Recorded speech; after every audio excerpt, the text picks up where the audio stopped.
Hello, everybody, and welcome to the show. I am, of course, Ben Stimson of the Essence Summer podcast, and I'd like to welcome you to the show today. And today it's a little bit of a different one. So far in the summer podcast series, I've been having people I haven't known or haven't interviewed, but I actually have somebody who I interviewed a few years ago coming back onto the show. Hello, Mhara Starling. Hello, hello. Wonderful to be back. Always, always. So, I mean, I do have your bio somewhere, but I think most people should know who you are. Mhara Starling is the Welsh witch, a Welsh witch, the Welsh witch, and is currently sitting in Chester, United Kingdom, which is only about 15 minutes from where I'm originally from. Your book came out now, is it a year ago? 18 months ago, right? Yeah, around 18 months ago, I About think. 18 months ago, yeah. Now, when we first sat down and chatted, I think it was probably about 8 months before, but the episode went up 6 months before, and you weren't actually allowed to say anything about your book. So, Mara wrote a book called Welsh Witchcraft, and describing not only your personal experience as a young Welsh witch in Wales, in modern Wales, but also all of the lore and pieces that Llewellyn had asked for you to include as well. So a wonderful book. It's done very well, I would say. Um, Yes, I'm very pleased with how well it's done. so okay, well let's get into it. So Mara, I guess the first real question is, how did your life change after the book came out? Oh gosh, quite a bit. So Mm. with the book coming out, it kind of opened up opportunities that I'd never had before, which was absolutely lovely. I was quite fortunate in that, and I want to dispel a little bit of misconception about me personally that I've seen a few people say online. It's really Mm. or weird, Okay. isn't it? That like you'll stumble upon people having conversations about you in groups and things once you put yourself out there as an author. And I've had a few people refer to me as a TikTok witch because they have they've assumed that I got my contract from Llewellyn because I did well on TikTok, which I did do well on TikTok, and Yes. I'm very proud of that. I did it like all by myself, so I was very proud of the fact that I did well on TikTok. But I think one little bit of misconception I want to abolish is this idea that the TikTok came first and then the book, because I know that's how it seemed to people looking from the outside in. But it actually happened the other way around. The book happened first, and Oh, TikTok happened interesting. coincidentally just Okay. after. But with how publishing works, you've signed a contract and then it's about a year or maybe even more than that until the book actually releases into the world. So it kind of happened simultaneously, like right next to each other. So it was really weird when the book first came out because I was getting opportunities because people were finding my book. But I was also getting opportunities because people had seen me on TikTok doing my thing. Me going is I don't know if it's appropriate for me to say viral. I do feel a bit like a disease whenever I say that. But going kind of viral on TikTok, it happened literally the same time I signed my contract with Llewellyn. So I Mm. signed my contract in March or maybe April, and I went viral on TikTok in March or maybe April. I can't remember exactly the dates, but I And do that was remember, April 2021, right? yes, Yes. 2021. Wow. And yeah, I like to describe it as I kind of exploded very violently onto the pagan scene because I'd been here. I'd always been here. I'd always been kind of lurking in the background. But I wasn't very known. I wasn't, and of course, Well, being okay, I'm going to challenge that because you were on television. You were on S4C before that, right? oh yeah, so I did do a few Where I was TV like, gigs. oh. Oh God. Yeah, so like I did do a lovely documentary which I rewatched recently called Young Welsh and Pretty Religious with Oh, that's BBC right. back Yeah. in 2019. That was an English language one. Mm, I did that one and that was horrendous. Not the show. The show mm. itself was brilliant. I was horrendous. I look back at it now and I think, oh my God, who is that pasty black-haired little thing? Oh. And I had a very, very severe bob and a fringe, Mm, and I wasn't I when I filmed Young Welsh and Pretty Religious, it was very kind of vague in what they Mm, wanted. So at the time, I was very much forming myself into the Welsh witch that I am today. And a right. lot of my beliefs were very much rooted in who I was. Essentially, the things that I've written about in the book, Mhm. I was already like doing those things at that point. But they wanted something a bit broader, something a bit like, all encompassing. And also because I was writing the book, I also felt a little bit like I should keep things close to my heart. I shouldn't reveal too much because I wanted to write a book. Of So I course. rewatched it recently, and it's really strange watching yourself grow like that. And it's something that I think a lot of authors can relate to, is that idea like things change in the blink of an eye. It seems like within 6 months, your practice and your identity can be entirely changed. And, Mm, I dealt with that when my book came out, because the book comes out like a year or so after you've written it. mhm. And by that point, you've already undergone a transformation, and you've changed your mind on certain things. You've Totally. like, you've altered things in your practice. You've read the book and you've gone, God, I wouldn't write that now. I wouldn't Yeah. write that exact bit now. And I do the same with like the things I did on TV as well, where I look back now and I'm like, why did I say that? Why did I do that? I don't know what you It's a mean. strange I one. have no idea what you mean. Mm.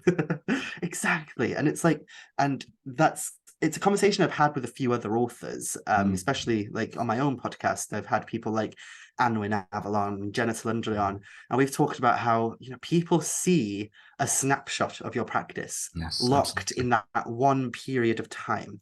And they assume that's your entire practice then, because that's what you've written on, Mm, pen to paper. It's what we talk about with the Welsh tradition, like within Welsh culture, our mythologies, our stories, they were never meant to be stories that were written down on ink on paper. They were meant to be stories that were transmitted orally. They were meant to kind of change and alter and adapt as each storyteller added their own flair to it. And when they put ink to paper and recorded the stories as manuscripts, they lost a little bit of the magic of the bardic tradition in doing that. And I mm. kind of feel the same about me and my witchcraft. It's Oh, like isn't that almost like interesting? Mm, people will always look at my book now as the epitome of who I am as a right. witch, even though I have changed and I have altered, because I'm human, like anyone else is, and I will adapt and change.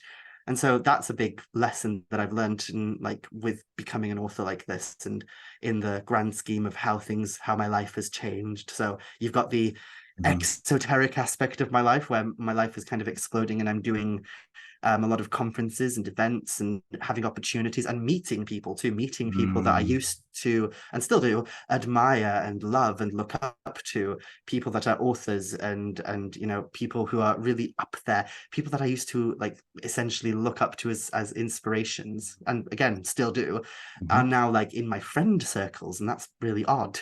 And it's Ah, it's a yes. it's a strange thing. It's a strange old thing. Life has certainly changed, and I'm blabbering on now. So No, no, no, no, no, no. This is good, but I mean, it's also a very hard question to answer because, like, I'm discovering that being mid-process this as well. Like, I'm connecting with authors through this podcast that 2 years ago I thought I would never have access to, and now we're becoming friends. We're sending memes to each other. We're sending long-winded 2 a.m. missives about how insecure we are, right?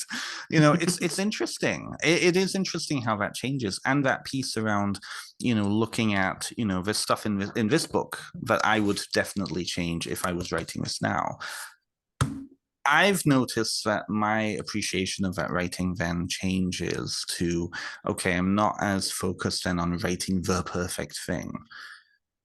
How did that realization or insight change how you write now that you're working on other projects? it's a mixed bag, because Mm, on one hand it did teach me, as you say, to value that things don't have to be perfect to be put yeah. out there, and things will always change, and as you change and you develop, it gives you more opportunity to write more in future. As a writer, we love writing, so of course, what's Well, do we? I mean, better than gosh, we love and we hate it, but it gives you more opportunity to write in future about how things change. And I know with my patrons, I love my patrons, and I often go to them and mm, lament to them about life. And they love hearing about like the things that I have said in the past that I now disagree with, and why, how I came to that conclusion that actually I don't agree with what I used to say anymore. Like, for example, I have a video on YouTube that is still public at the minute, but I'm going to take it down soon, that I just don't agree with anymore and I don't like. And I look back at it and I'm like, I need to redo that because I've changed my opinion entirely on that subject now. And they love being able to hear, like, the background knowledge of how exactly I came to the conclusion that I've changed my mind. But Right. also, like, the idea of it kind of froze me for a while, because I've only just submitted a second book, like, and it's been, as you say, around 18 months since my book came out. So, like, has it? Oh my gosh, no, that can't be right. Almost, maybe Oh 14 yes, months, something like that. gosh. So, like, when I was thinking about what books I want to write in future, I did have those thoughts of, it doesn't need to be perfect. It can be like Welsh Witchcraft, where things might change in future. But at the same time, there was another little voice in the back of my head going, no, it needs to be perfect. It needs to be better. You need to do better. You need to research better. Because it's very easy to kind of put yourself down and not realize that you wrote that book to the best of your ability at that time. And Yes. maybe new information has come to you since then. So with my second book, I kind of got stuck in this, oh, I feel confident in talking about this subject. But Mm. what if in 12 months I change my mind and there's things that come up that give me new information about this? And it sent me through that loop where I spent almost 2 years just thinking about it, just thinking and thinking and thinking and not doing anything. Mm. And now I've kind of come over that and I've just decided, screw it, I'm writing it. Um, but still, like, it did kind of put me in a position where I was frozen and not sure how to move forward for a long time as well. It's I'm really hearing what you're saying about that, sitting and thinking and conceptualizing and then finally just feeling that push to do. Obviously, we also have an editor who's pushing us to, do something too. But that piece around, okay, you feel comfortable talking about this, but then other things come up. It kind of reminds me of like that whole idea of, rich people have different problems, but they still have problems, right? Yes. Yeah, it's kind of interesting. Yeah. So okay, so you've seen a difference then, even in the span of 4 years, between that pasty, your words, not mine, pasty black-haired kid back before the pandemic was just starting to, be on television and all of this, to now. So who is Mhara Starling now? Who would you describe yourself as? Oh my gosh. I think I'm much more confident in who I am. So Yeah. even just so in preparation for coming on this, Mm. I remember you posted I think something on Facebook a few days ago talking about how I was going to come on your podcast again, and it was going to be looking back at like how things have changed since I came on your podcast the first time. And I remember having a moment of, oh, what did I say last time? I I know. can't remember. So I went and I watched some of it back, and I was deeply like, oh, almost embarrassed watching myself back, because I think now, and I think anyone who might be watching or listening, if you go and you compare who I was then to who I am now, there Mm. is a difference. There is a stark difference in how I present myself, in how I carry myself, and what really like threw me watching that back Mhm. was my voice as well, the way that I carry my Yes. voice. So watching that back, I was very much like, I was sat here and I was like, well, Welsh Totally. witchcraft is, and I was very quiet. And nowadays I'm like, I boom, I like to spread as much as I can. And I love to just like command the space with my words. And I think that's come Mm. from being allowed to do that, from because when I first published my book, I didn't feel very confident, and I still don't. You could ask any of my coven members, the people who are nearest and dearest to me. I am an anxious mess. I completely crumble under any kind of pressure.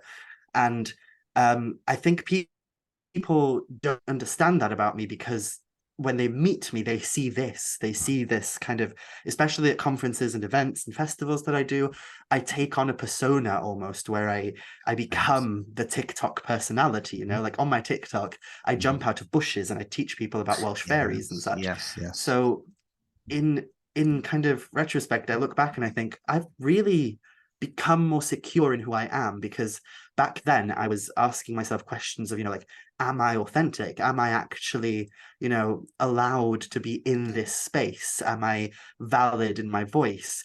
And just little things, like how when I first wrote Welsh Witchcraft, I remember there's a bit somewhere in the beginning of the book where I'm talking about how a lot of people have written about the magic of Wales, and not very many of those people actually are in Wales. Not a lot of those people, a lot of them, even the authors who have written on Wales, they've never even been here in their life. They are inspired by the magic of this landscape, but they've never been in the landscape itself.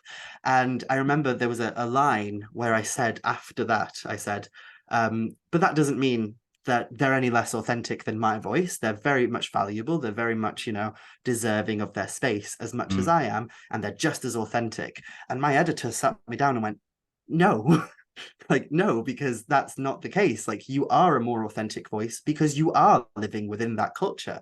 Like, you're very much expressing your spirituality in the land where that spirituality derives from. Absolutely. You're going and you're communing with Yep. the lake that Ceridwen is said to live by. You're going and you're connecting to the stones that you're talking about. You're not just talking about it, you're doing it. So it is a more authentic voice. And back then I remember going, oh no, I don't believe that. Like, I'm not any more authentic than, someone over in Minnesota writing a book on Welsh witchcraft. Like, how dare you? But now I think I have started to sit here and go, no, I'm valid. I'm allowed to take up space. I'm allowed to share my opinions and be the person that I am. And I'm quite proud of myself for that, because I've always been an odd and daft little thing who thinks they're not good enough. So to see myself now, especially now that I watch back, like, as I said, I did that documentary with BBC, Young Welsh and Pretty Religious, to compare that to, say, the most recent things I've done with S4C in my native language, like the things I've done in Welsh, like Am Dro and like Calangaeaf Cariseleri, I am much more me in those ones than I ever was back then. So it's nice to see. And it's like what Christopher says, like, Christopher and I go way back. It's like, Mhm. I saw him very recently, and we were sat having a conversation over some cider and getting a little tipsy, cider and mead, mixing our ciders and meads. And, he signed my copy of his new book, the Book of Druidry, the big Book of Druidry that he's just Mhm. done. He signed my copy, and I don't know if I should say this, but I will anyway. In the kind of little note that he left me, he said in Welsh that he's so proud to watch how I flower, like, to see me flower, come into my flower. And I was reading that and I almost cried, because it was like, you've been there this whole time. Christopher's been there in the background watching me. And he said to me, he was like, yeah, like, that's the thing.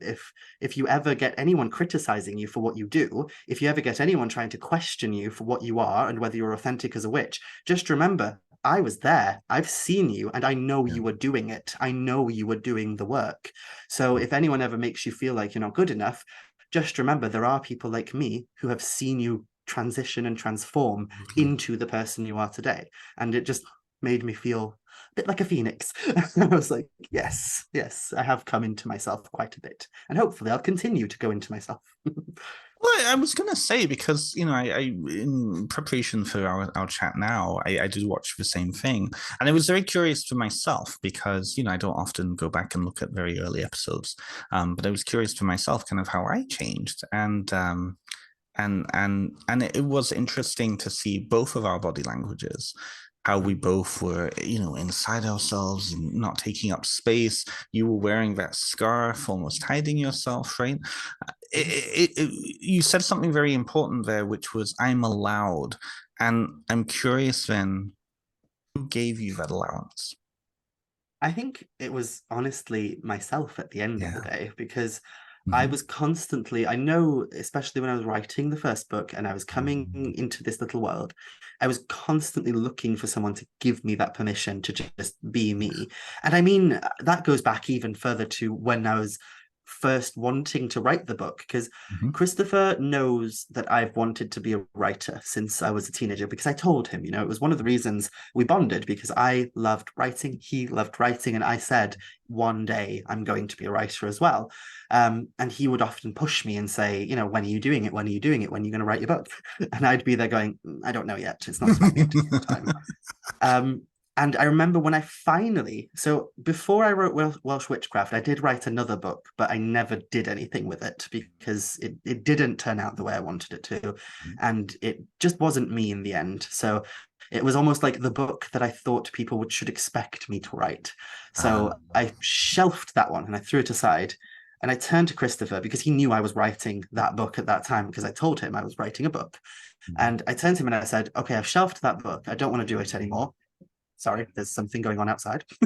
But I said to him, I don't want to do that project anymore. However, I would love to write a book on Welsh witchcraft.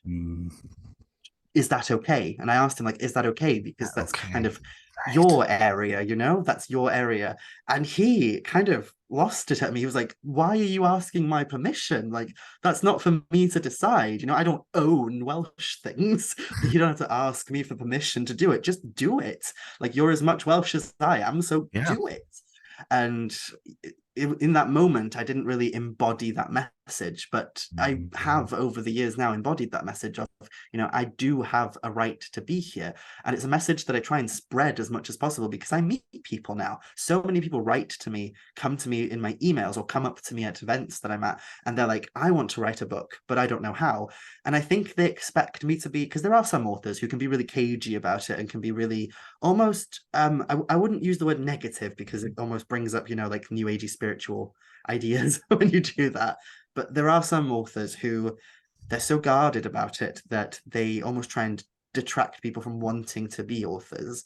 Whereas I'm the opposite. I'm always like, do it. Oh my gosh, write your book. Your voice needs to be heard. Because I very much believe there's room for all of us. And if, even I've had people come up to me and say, I want to write a book on Welsh witchcraft. And I've always said, like, I have no issue with that because the more voices there are talking about it, the better in my eyes. And so diverse I've always voices too, right? Yes, absolutely. Diverse voices, because somebody might not like my book, but they'll gel with another person's book, or maybe they'll offer a perspective that I can't offer. So it's always nice to have that diverse range. So I always try and empower people to do it. And I'm always telling them, like, don't look for permission. Don't look for someone to tell you that you're good enough or you're allowed. Just do it. Like, once you feel secure in yourself, do it. And yeah, hopefully I'll live by that from now on. Well, so I don't want to. I don't know how to ask this without it sounding challenging, but I do want to ask you then around that we had a conversation before we started recording about academia and gravitas and the importance of having kind of grounded study in these, especially for people who are not necessarily living in the place. And we have friends who write about Avalonian traditions and Welsh traditions and whatnot who don't live in Wales but are constantly going over there all the time. I'm wondering then what your advice would be for somebody who does want to write, say, a book on Welsh witchcraft. What how can I ask this? I feel like I'm going to be sounding really bitchy by asking this, but what standard would you suggest if you would suggest it? Well, I think the best thing to do is to very much take note of what it is that you're writing about and acknowledge that it is a living culture. I think that's what a lot of people forget, is that it is a living culture. We tend to talk about anything to do with the Celts and anything to do with Welsh stuff in the past tense. We always talk, oh yeah, the Celts were, but the Celts are, they're not just were, they are here still to this day. I speak a Celtic language, and so do all my family, and so do all of my close friends from primary and secondary school. They all speak a Celtic language, living in a Celtic culture, and we have a culture that is living and thriving right now that has its own issues, has its own problems, has its own identity. And the only issue I ever find with authors who do not come from here is when they forget that, when they ignore that. or Right. when they try and talk over it, when they try and speak over the people who are actually from here. And I would even be a bit of a bitch and say that even extends to people who have been over here and have lived here at some point in their lives as well, because sometimes I will see some people use the fact that they've come over here, either on holiday or that they've come over here to live for a couple of years in the past, and they'll use that as authority to say, well, I understand what it's like to be Celtic now because I lived there. And it's Right. like, not quite, because you didn't, like, a couple of years. I spent quite a few months in Southeast Asia. I don't know what it's like to be Southeast Asian. It's that kind of situation where I don't think that quite works. And I think it's good to acknowledge that it is a living culture. So, like, little things like learning the language, making sure that you get your spellings and your your Totally. words correct if you're doing it, making sure that you are listening to native voices as well is a big one. One of my absolute favorite authors who writes about Welsh things, and I think people overlook her because she doesn't write books that are very obviously titled, the Welsh tradition or anything. Mhm. But one of my favorite writers is Jenna Talundra. Yeah. And Jenna I Talundra love is like, dinner. her books are insanely good. Like, they're so amazing. And there are some obvious Welsh books within her collection, like Rhiannon and Blodeuwedd, which are the pagan portals that she's done on these goddesses. And they're amazing. They're absolutely brilliant. But then you have like the newest book that she's just done, The Ninefold Way of Avalon. When I read that, my mind was blown. Mm. And also, I've just received a early review copy of the Silver Wheel anthology that she publishes. Well, not Oh, her specifically, yes. the Sisterhood of Nine Avalon Waves Press. Yeah. publish, yeah, through Ninth Wave Press. I received an early advance copy of that, and my mind was just like having a minor orgasm reading these like things to like to quote Miriam Margolyes. Like, Mhm. it's almost like I can feel myself creaming in my knickers when I read this stuff. Oh my god, it's so good. And Jenna does it with such passion, with such Yes, gusto, but she also does it with sensitivity towards the source absolutely. material. Absolutely. She's there's also the fact that we have to acknowledge that not everything has to be rooted all the time in perfect scholarship. Something Mhm. doesn't have to be antiquated or ancient, nor does it have to be accepted by modern day academia in order to be authentic and fulfilling as a spiritual practice. That's not always the case. And I know that Christopher talks about this quite a lot. He talks about how, like, we do need that sense of like intelligence and scholarship within our study, but we also need the awen, we also need inspiration, and sometimes we can overlook that, we can overlook the awen aspect. And that's another thing that Jenna does beautifully, because Mhm. she made me rethink Arianrhod within the Silver Wheel anthology, and I won't reveal too much about what she says, but like, there's a lot of things that get said about Arianrhod as a goddess that, to me, as someone who grew up within Welsh culture, growing up learning about this figure from Welsh mythology in a specific way that's very much rooted in the textual evidence we have of her and in the oral traditions about her, who she is, and very much embedded in the landscape. I grew up on Ynys Mon, which Anglesey is considered kind of its own county, but it's also part of Gwynedd, which is the territory where Arianrhod is from. So I grew up seeing Caer Arianrhod and stuff.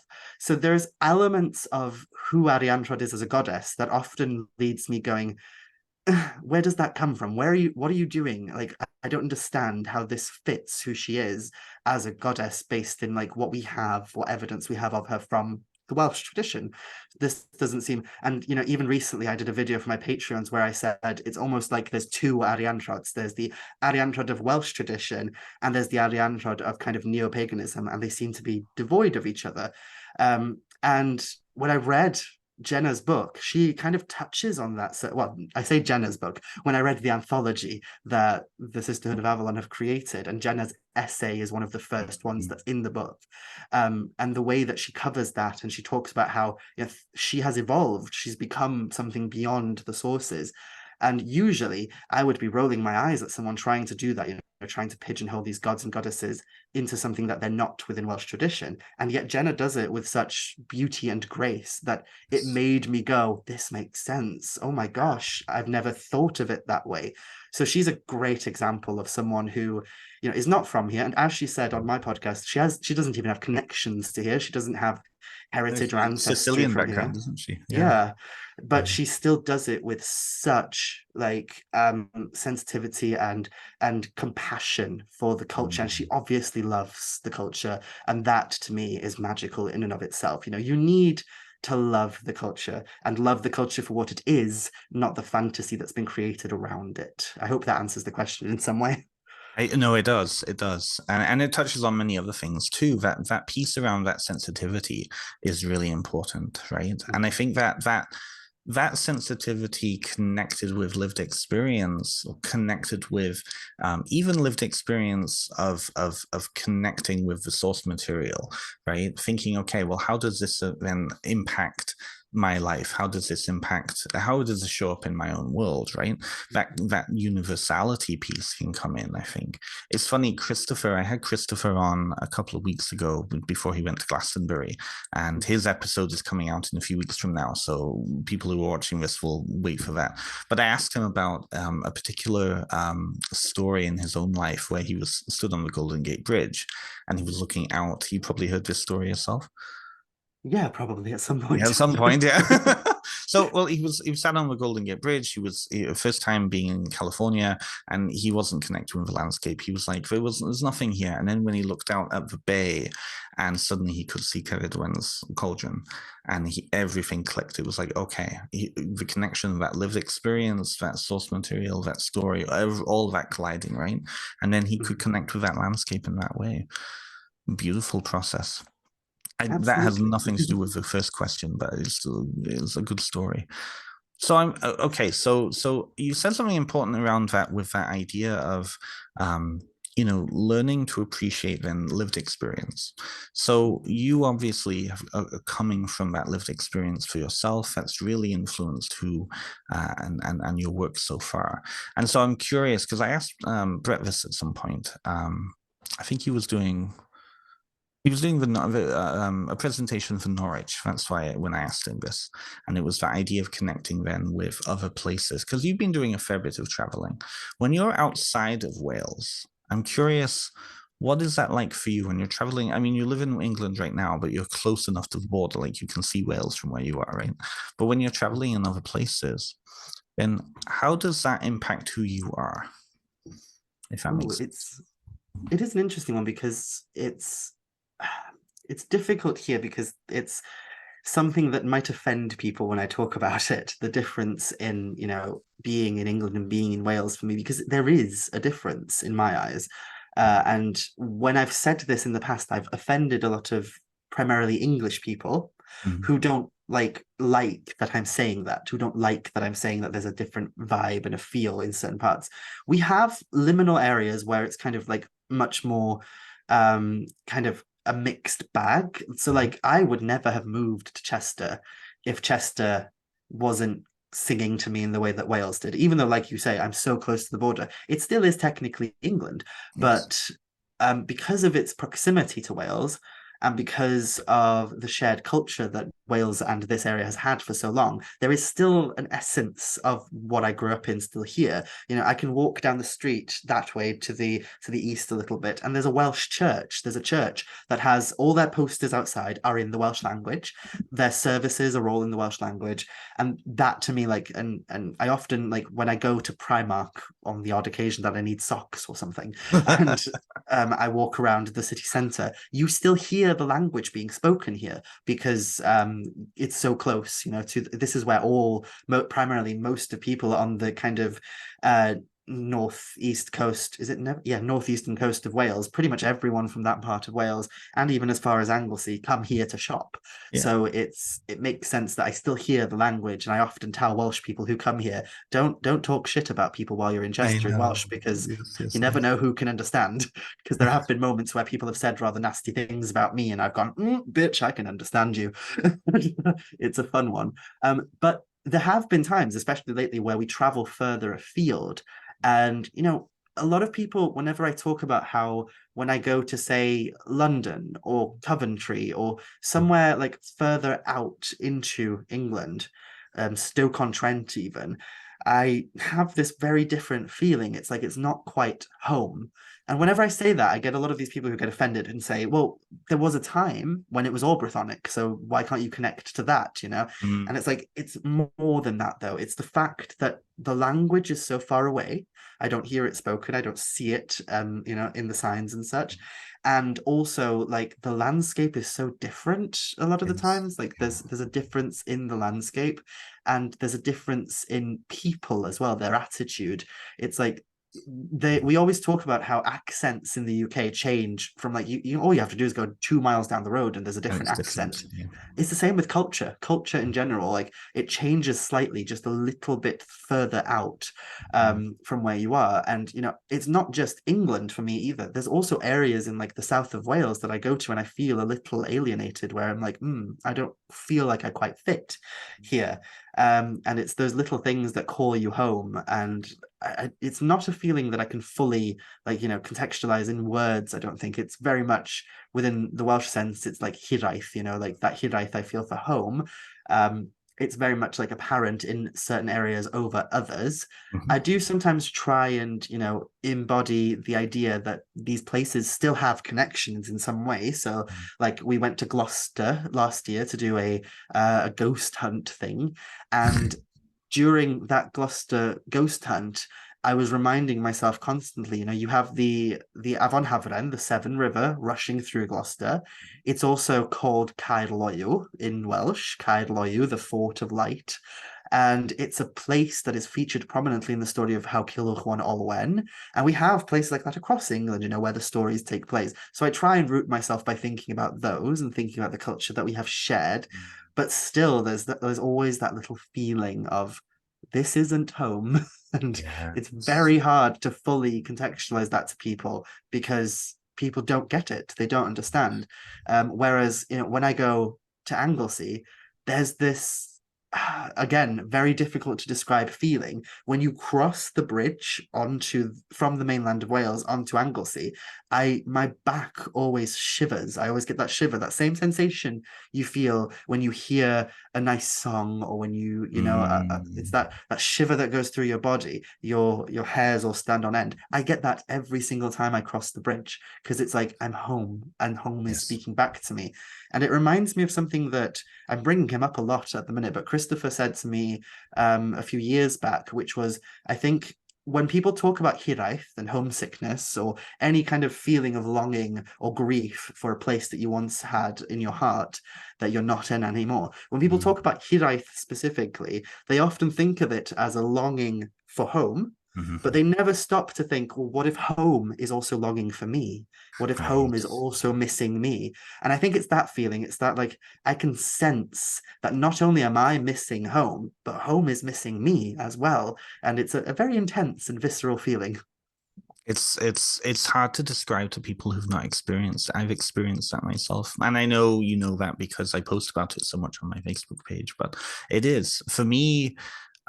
There's a particular bend on the A55 just as you're coming down Holywell, past Holywell, and you come around a particular bend, and then suddenly there's a rise just as you're coming into the Clwyd Hills, and suddenly like Clwyd just opens up before you. That's home for me, right? Mhm. Like there's just something. There's like coming around that corner near Conway, and suddenly Penman Mawr is like right there, like brooding just on the coast in your face. Like that is home to me, right? Like there's it's hard to describe it, and it's partly also like the home of your memory too, right? Like you've lived in England now for what, 4 years, 5 years? Yeah, just about Yeah, something like yeah. that. Do you find that when you go back to Anglesey, like something's changed, or when something's changed, like you notice it, it's very, very in your face that something's different?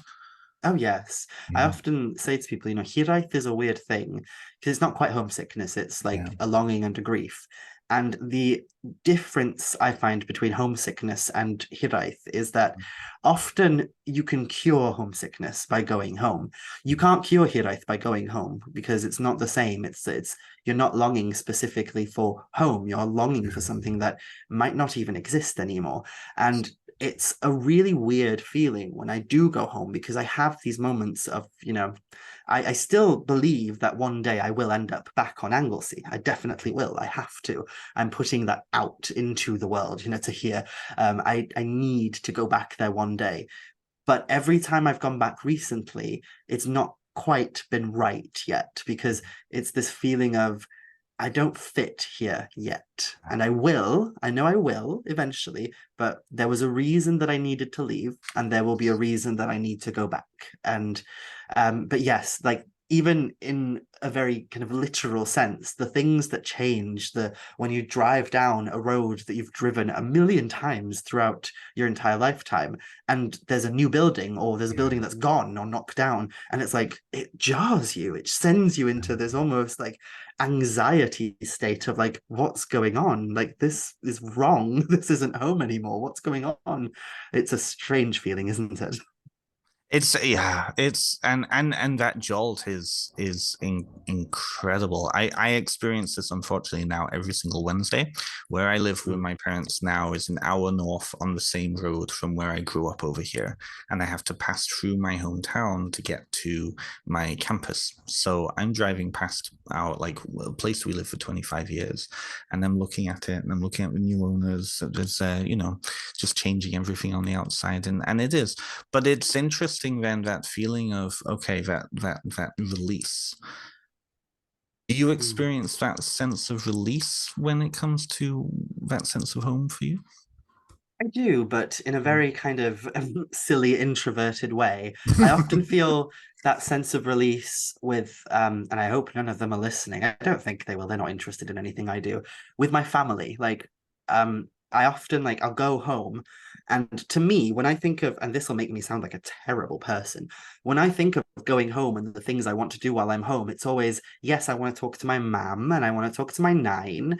Other than that, I don't really care about anyone else. Should be fun. And the other people I then want to see when I go home are like the stones of Troendir, which are a collection of Iron Age stones that are overlooking the sea. I want to go see Troendir. I want to go see the beach. I want to go see the cove that I spend much of my youth. I want to go see if the horse that I used to talk to every day while passing this one certain path is still there in the field. Yes. And when I then go home and I have to be sociable with members of my family that I don't particularly talk to otherwise, unless I'm home, I do get this sense of I don't fit with this anymore. And, when you go home, sometimes you get dragged into family dramas and such Totally. that you've completely moved on from. And you go back and you're like, why? It's a strange sensation of like, you go back and they're still talking about the same dramas that they were talking about last time you were there. And it's like, oh my God, I don't want to be involved in this. So there's almost like there's a relief when I get home, that feeling of, oh my God, Dwetra, I'm home. I want to be home. I want to be held by Mon Mam Camera. But then there's also a relief of leaving as well, because it's like, oh God, I'm not like stuck in that cycle There's enough holding of now. yeah. None of those like family dramas that are going on, none of those bitchy little things that are happening. I can move on. And it's why like I struggle with going back a lot because I romanticize the idea of going back because of that, like I said, the holding that the island gives on me. But apart from that, like, I always forget that I also have to deal with other aspects. And being trans, being who I am, being Mara, a lot of my family don't remember me as Mara. They remember me by my dead name and my old pronouns. And it's really jarring going back and having to hear people refer to me as my old name because there are some people who just refuse to change how they call me because they're like, no, I've known you by that name since you were a baby. I'm not changing now. And no matter how much I argue or scream or shout, they won't change their mind. So it's really hard to like have to be around that as well. It's like recently I went back to the island for my birthday. The boys drove me up for my birthday, and we went quickly to my mother's house. I wanted to go say hello to them. but they were all out. They were all at a christening, which I was not invited to. And they were all out of the house. My mother and my grandmother lived next door to each other. So I knocked on both doors and nobody was in. So then I kind of called my mother and asked her where she was. And she said they're at the christening of one of my brother's new children. And I heard all of my siblings in the background, because I've got a lot of siblings, a lot of them. I heard my siblings in the background of the phone shouting to my mum about me, like asking where I was and whether I'm coming and stuff. But they were constantly referring to me by my old name and by my old pronouns. And that kind of jolted me out of being home. Then it jolted me out of that feeling of being held, because then I'm met with that feeling of, I'm not seen here by the people I grew up with. I'm not seen as the person I am. I am still to them that person I was 10 years ago. I'm not Right. this person anymore. As we were talking about, I've flowered and become the person I want to be now, but they still see me as what I used to be. And there's a sense of relief when I leave that, when I go back to Chester and I can just be me. I can just be Mhara. That's actually a perfect segue into what I wanted to ask about you next, because your sense of home has shifted, and now you've really built your own home in the borders, and I love that. Well, I can't say I love that. I find the dichotomy very, very telling. A lot of the people I've had on this summer podcast have all been queer practitioners. And so that queer element has come in. And obviously, your coven, well, not obviously, I don't think it's obvious to most people listening to this, but the majority, I would say, of your coven are all queer in the borders. You've created and you've started to build your own tradition around that. So can I ask you about that? What is that like to go from that dichotomy of, where you came from, Anglesey, Ynys Mon, to the borders? And you described privately to me that you're starting to see yourself as a borders witch now. What is it like then to go from that environment to this environment where it's entirely embracing your queer identity? It's all about your Welshness. It's all about your now landscape that you're in now. It's a strange one, because I like to refer to us privately as a liminal kind of band of lunatics, and Which isn't private we're all, anymore. no, not anymore. But these liminal beings who live in a liminal place. We live on the borders. We live in this area which is not quite Wales, not quite England. Like, technically is one thing, but if you live down there, then your postcode is actually Welsh, even though you're still technically in England, and all these kind of strange things. And like I said, that crossover of culture, like being in an English city like Chester, but still Mm. walking down the street and hearing the Welsh language, seeing the Welsh language on signs. I still live so close to the border that I get Welsh language adverts on YouTube. That's weird sometimes when I'm like watching YouTube videos. I'm watching some like Florence and the Machine songs or something on Mhm. YouTube, Mhm. and suddenly it'll come with like my iechyd meddwl and iechyd sydd yn bwysig. And it's like, oh my God, what is this? What's going on? Why is it speaking Welsh to me? I'm in And England. I that's shouldn't be Gareth hearing saying it. that too. Yes. Oh God. And it's a fun like little thing we have going at the minute of kind of connecting to that liminality, especially without revealing too much. My second book deals with the concept of liminality quite profoundly as well. So it's helping me connect to that stream of things. But yes, we are like the coven that we've built is we are all queer. Like, I'm thinking about it now, and I was going to say we're predominantly queer, but going over everyone who's in it in my head, and I'm like, no, we're all queer. We're all It's not odd just the little four of you, things. you have other people too, right? Yes, we have other people who are not as forward facing, shall we Mhm. say, as we are. So me, Moss, Brett, and Matthew, even Matthew, poor little Matthew, he doesn't really care about being in the limelight. He just has to be in my selfies sometimes because he's my partner. So he kind of toggles along with us. But we have members who are essentially, they will do things with us at certain times of the year. They will come with us to do things, but they don't have an interest in being more vocal and forward about it. They just want Mm. to have fun and do witchy things. So I can't blame them for that. And we're all different people. So me personally, I love to like prance about on TikTok talking about stuff, but not everyone does. And so it's nice having like those different voices that people aren't aware of in the background, like to talk to. I've just spent a day today with two of them, Oh, and it's nice. The only sad thing for me personally is that a lot of the coven looks predominantly male at the minute mm, because of the outward face we have. It's right. when you see pictures of the coven online, it's always me, Brett, Moss, and Matthew. I was So going like to I'm the say. only woman there present, but I'm not the only woman in it. So Mm, that's what makes me sad. I want to find another woman or another person who isn't a man to kind of join us at the minute. And it's a lovely coven. It's very much like that feeling I said of being held by Ynys Mon. I feel that with the coven at the minute. The coven holds me and makes me feel mm, seen and valued as this person that I am. And they put up with me, which is a great mm. service, to be honest, because I'm a lot to put up with. And I'm very glad that they do put up with me. And through everything. Because, like I said, I put on a persona that I'm very confident in myself, that I'm very Nice. kind of secure in who I am. But I'm not. I'm very much a crumbly mess. I'm a bit like a piece of shortbread. I look secure, but the minute you take a bite, it falls all over you. It's Um, true. I remember one time I was having a meltdown over my book, and I voice messaged you, and and it was like some silly o'clock in the morning. It was stupid time in the morning, and your voice message back 15 minutes later was, "I don't think I'm the right person for you to be speaking to right now because I'm also melting down." yes, it's like I have a meltdown every other day. It's like I struggle with my identity, I struggle with Mm, my life, I struggle with financials, I struggle with so many things. And because the coven is such like, yes, we're a magical group, yes, we practice witchcraft together, but we're almost like a family. We've built I was this gonna little say, family for yeah. ourselves. So there are days where we have coven meetings where maybe like we'll sit around a table, the table that I'm on right now, we'll sit Mm, around it and we'll like be prepared for this very serious coven meeting to talk about the inner workings of the coven.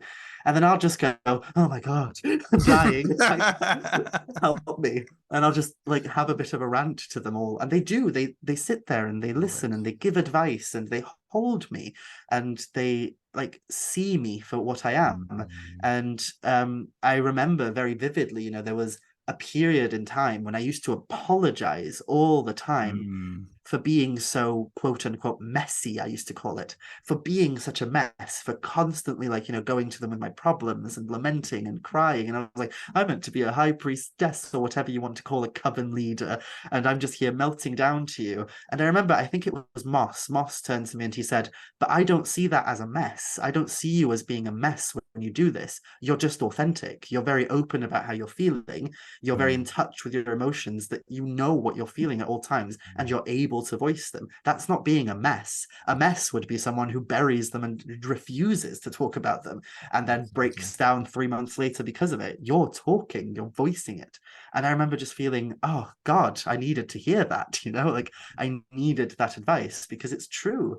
We live in a society that almost uplifts the idea of being cold and detached from Oh my God, everything. yes. And it's good to be a bit mushy, a bit sensitive, a bit overly in touch with your emotions, because there's some people who just aren't in touch with their emotions at all. And Yeah. Sorry, go on. no, what are you going to say? Well, I was gonna say, so like I see this a lot in my therapy work, and I see this even in myself, culturally speaking, especially over there. Like the idea that you cannot be in touch with your emotions, being even like looking at how you were framing it, being mushy, being overly attached. So, or it's just being in touch, right? Mhm. Yeah, it is something. It is something else, and it takes a lot of deprogramming. But I find that going through it, even expressing those emotions, is one of the most powerful ways. I'm sure that it also helps that Moss is doing a psychology degree too, right? Yeah, probably does. He's there as our little like therapist for the group. But But yeah, sorry, it's I cut you off. Sorry. all I'm saying essentially is that like building this Mm, coven has given me, because I never felt in touch mm, with where I am with my region right now. I think like I have been on interviews in the past where I've said that I can't connect to Chester in the same way that I connect to Yeah. home. That's changed a lot in the last Yes. few months. And a big part of that has been meeting Brett, who, you know, Yes. Brett is very much like he's He's Witch of lovely. Salopia. He Yeah. he embodies that liminality of the borders. I Mm. wasn't even aware really fully. I knew about the Welsh marches, but I didn't know much about it because I'm Mm. very much, you know, like Anglesey's my On thing, the and other side. Yeah, yeah, yeah. yeah. And so like I never knew much about this. And there is sometimes moments where I'll be talking about something that is inherently Welsh in my brain. And Brett will bring up like, oh no, we have that in the marches too. And there'll be a part of me that I have to fight who is like, bitch, no, that's our thing. Leave it alone. And I have to like kind of fight that aspect of myself because it's really interesting to learn about that place in our nation where like the lines kind of Lost blur ones. and Yeah. you can't fully say that they're Welsh and you can't fully say that they're English. They're something Yeah. else. They're their own thing. And he's helped me to acknowledge and appreciate that in such a visceral way, you know, like through connecting to goddesses like Havren or Mm. learning about the folklore of this place and how similar it is to Welsh folklore, learning about how much of the Mabinogi takes place in the marches. And you know, there's so much that we can like glean from that for the coven for ourselves as well. And that's helped me become much more in tune with this place that I'm in right now. Because I was always under the assumption that if I want to connect to Chester, to Cheshire, or to any of the kind of Welsh Marches regions, that I was going to have to connect to Anglo-Saxon stuff, that I was going to have Right. to connect to Right. Roman stuff, especially here in Chester, Roman stuff is Oh, everywhere. all over the place. Yeah. But like even just down there, just down the street from me, a 3-minute walk from my apartment, is the River Dee at Afon Dyfrdwy. It has a Welsh name, Afon Dyfrdwy, and you know Dyfrdwy essentially means the river of the water deity. So it's like, oh my gosh, we have right there this divine body of water that is Absolutely. so divine that its Welsh name implies divinity. And she's right there, and I've never really communed with her.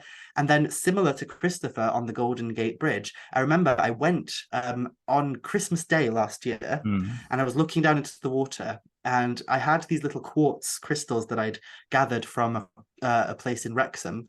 They're like, you know, just gathered, not bought from a shop, gathered from the environment. And I was holding these quartz crystals and I gave them as offerings to the river on Christmas Day.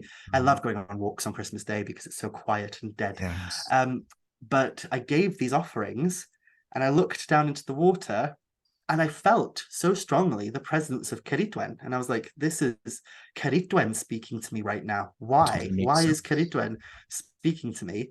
And then, of course, I remembered the River Dee connects to Connects with Iqbal, yes. Llyn The English coming in. Yes, the river connects specifically to Llyn where Ceridwen is literally located. So it was that moment of realization, you know, like these lands aren't as disconnected as I thought they were, and the line isn't so clearly drawn. It's much more liminal than that. And I just love that it was the coven that gave me that opportunity to explore those things. That's beautiful. It's funny, it's striking me that Offa's Dyke still can't cut through the River Dee, even though Offa's Dyke is on both sides of the river. That river goes straight through that boundary. It's interesting. Mhm. Yeah. I asked Moss this, and I intend to ask Brent this because I'm just really curious for me, mainly because I really like I'm looking forward to getting to know you all better when I'm over there myself. Really looking forward to that. But I am very curious, coming from a solo practitioner point of view, because you've talked about this in previous interviews, you talked about this in your book, that although you connected with Christopher, you really connected with him, you weren't necessarily part of his order. So you were a solo practitioner this whole time. At least that's my understanding. Tell me if I'm wrong. What was it like to Yes. suddenly be with a group? What was it like for that dynamic for your practice? It's definitely a learning curve, that's Mm. for sure. It's something that I think we're all still getting used to. Mm-hmm. It's really difficult to like kind of navigate the idea of what is your individual identity and what is your collective identity, Right. and do they need to be so like clear cut, you know, do they need to be so separate? Do we have a very specific collective identity and a very specific individual identity, or can they mush, can they come together? And how does, you know, how does it work when it comes to things like belief? You know, can you really be in a coven with people if you believe completely different things? You know, like if, say, one of you is a very staunch hard polytheist, who believes that the gods are their own beings who have their own authority and their own kind of autonomy, and then you have like someone else in the group who is much more of like a psychological kind of person who believes the gods to be more so archetypes that we can like draw upon in that respect, and that they're not literal physical gods but more so aspects of our own psyche. How do you navigate that, you know, like how do you navigate that belief? And like if you are creating a, a kind of rite or a ritual where you are calling to the gods, how do you leave space for people who have maybe such differing beliefs?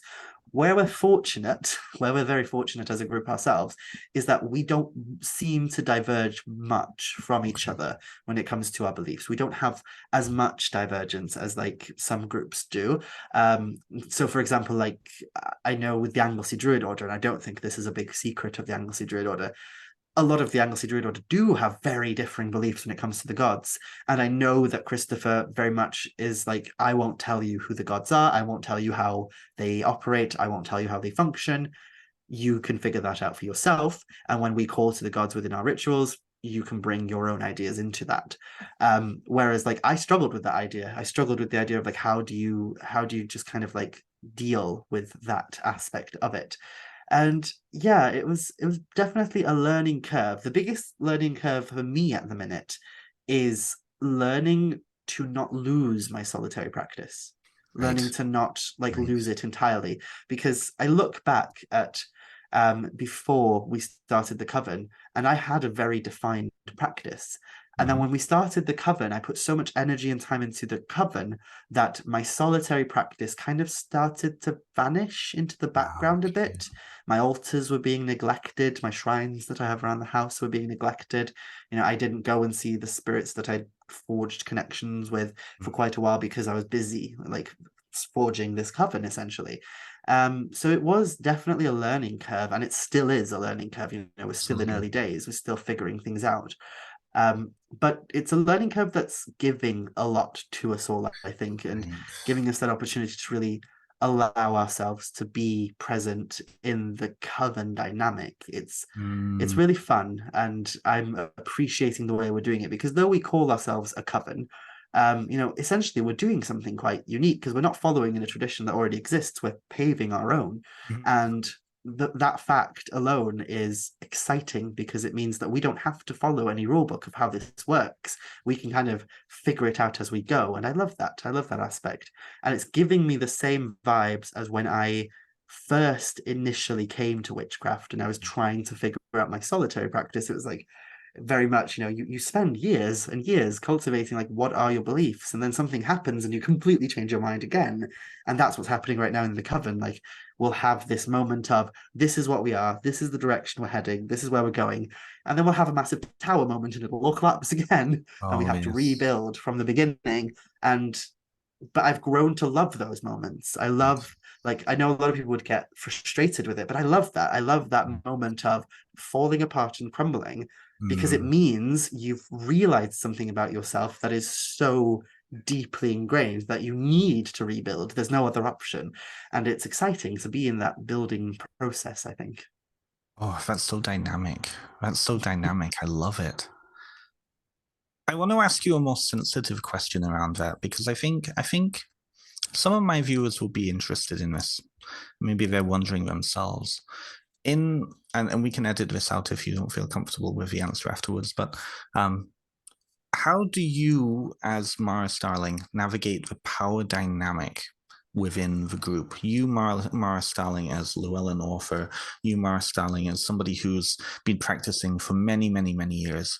Obviously, the people I know of your coven, Moss and Brett, come from very different experiences. Brett has a lot of years under his belt, and Moss is really relatively new to paganism. I'm wondering how that has affected your like how you show up, but also how you show up for your other things in life. Does Mm. that make sense? It I hope that makes sense. it does make sense. It's been a strange one for me personally because I was the one who came up with the idea of the coven. I kind of initiated the idea because Brett and Moss were part of a kind of collective of us who were at that point there was around seven of us at the beginning, and it was kind of something that it was a passion project of mine, and I had a very specific idea in mind of what I wanted, and that required me to be in a position where I was quite, leadership, I suppose, in a way. I was in a position of leadership in that idea, that mentality of the coven.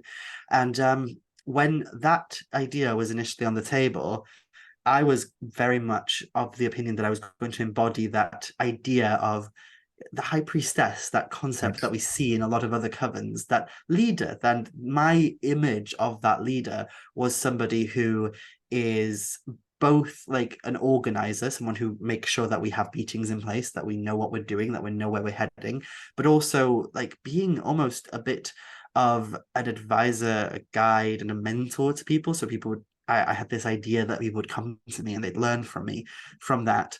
And that in turn, and I think this is an aspect of mentorship and teaching that a lot of people don't realize, is that, and in turn, I would also learn from them, because you learn so much from people by guiding them, by teaching them.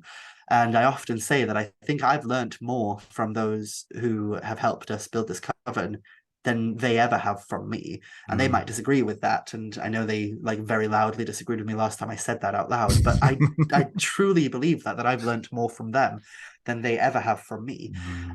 It is difficult because like I have been doing this for a very long time, for a very, very long time.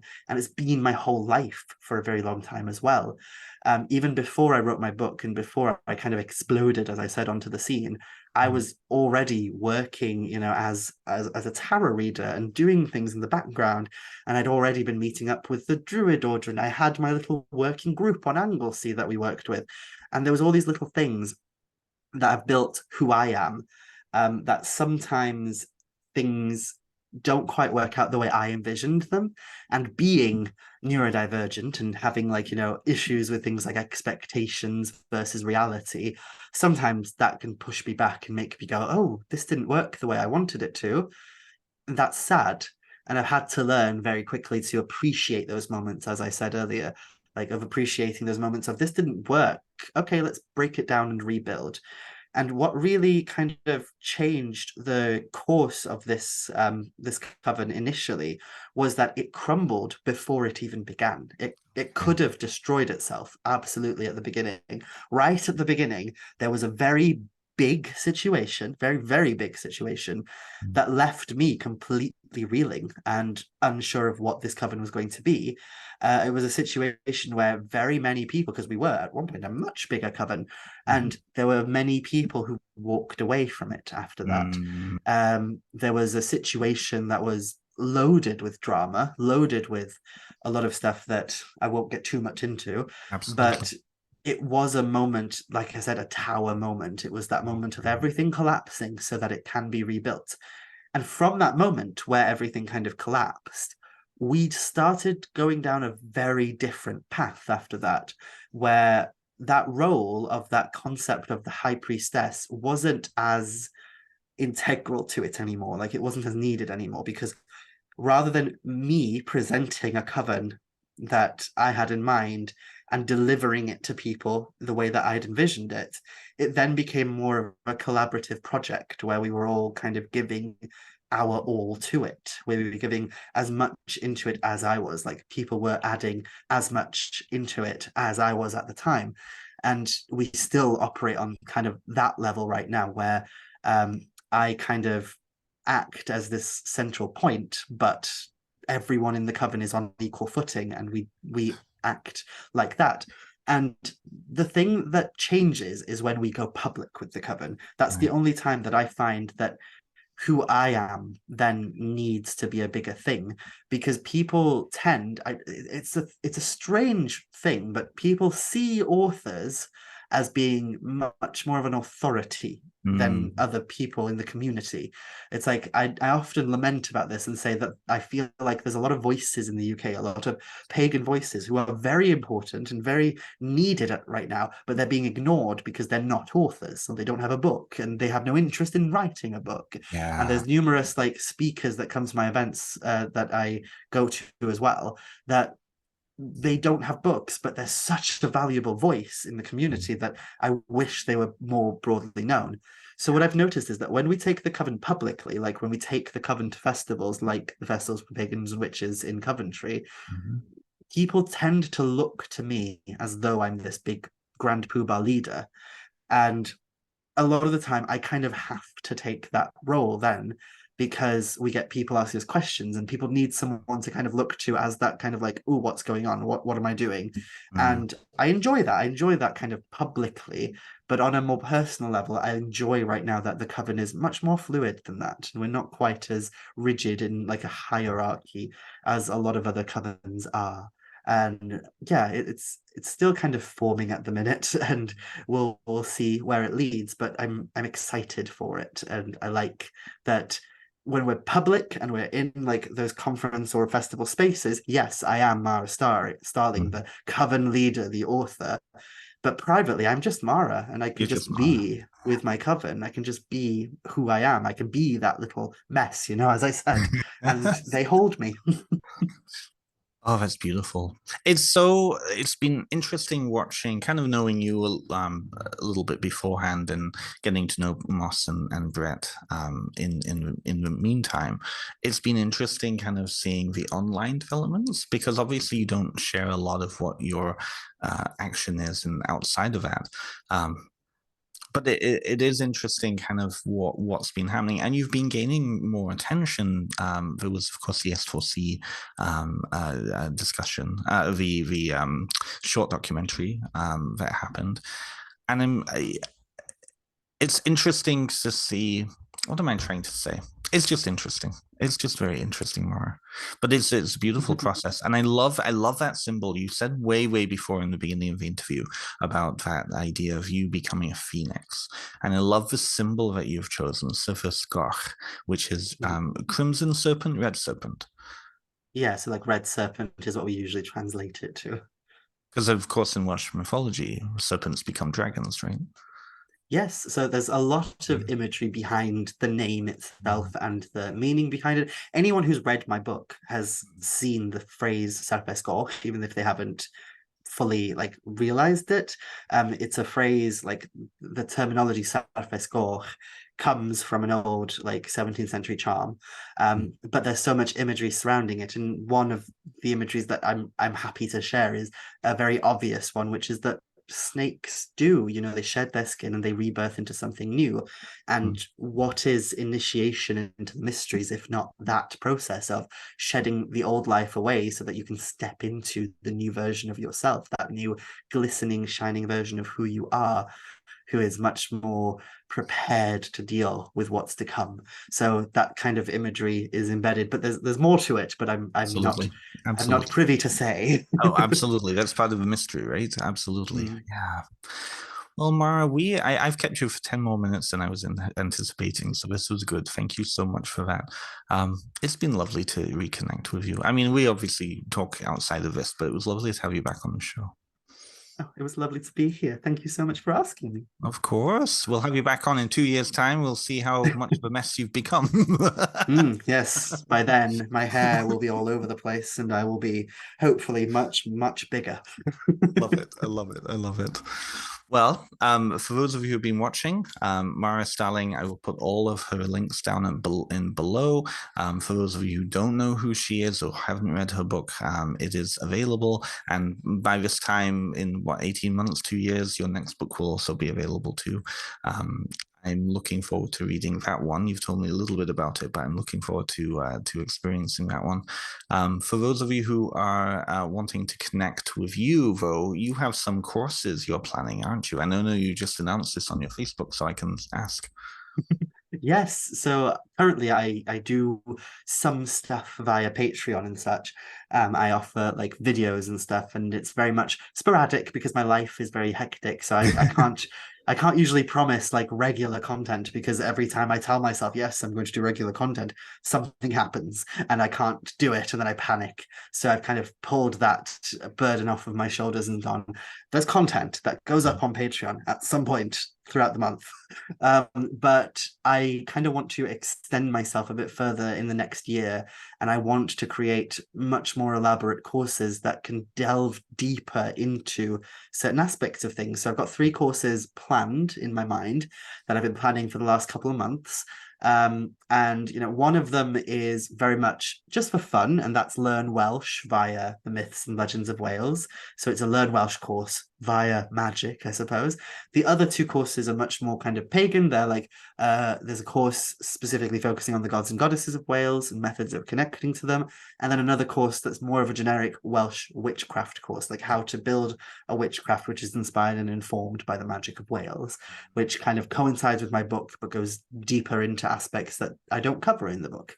So yeah, hopefully those 3 courses will all be out in the next year. So do have a follow of me on all the social medias, and hopefully they'll be announced as soon as possible.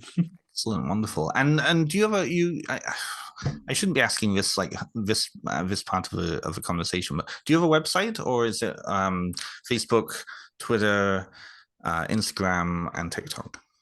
I tend to keep everything on the socials at the minute. I am building a website, but it's just, Oh, oh okay. my God. I know so many things.